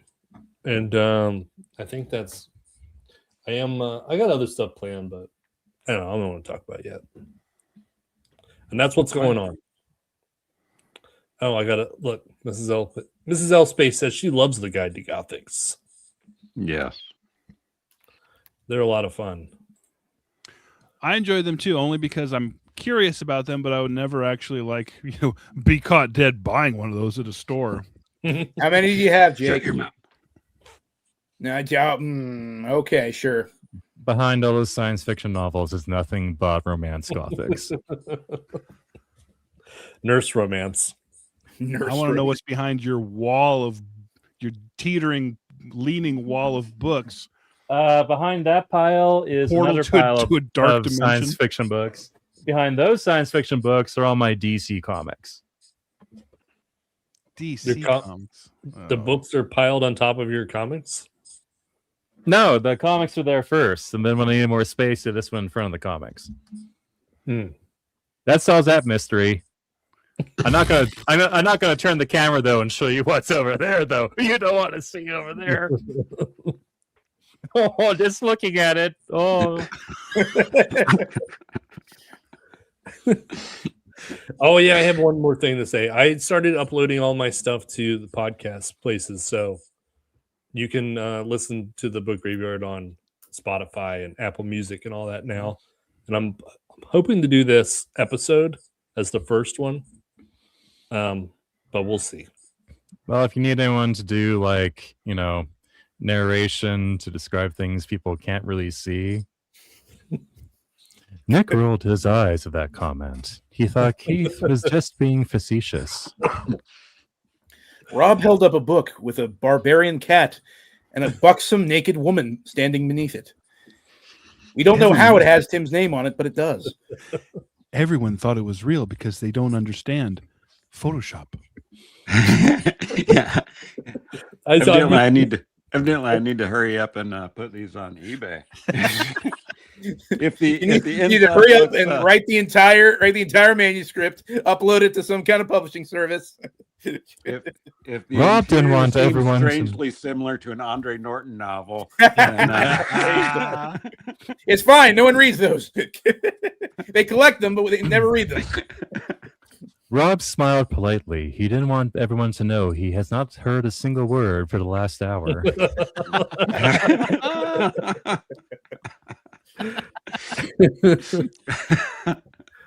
Excellent. All right, so we're gonna call it then. That's 2 hours. That's a long episode. That was a great chat. Yeah, thanks guys for coming on. We really appreciate it. Thank you. It's been wonderful, wonderful insights. Is that pun? Did you leave a pause there for a pun? No, I don't. Insight. I'm tired. I'm done. Bob right, Shaw everyone. will be back in Ship of Strangers. All right, we're out of here. Bob Everyone wave Shaw. Keith, sing us out. He was a Shaw from Northern Ireland. Oh God.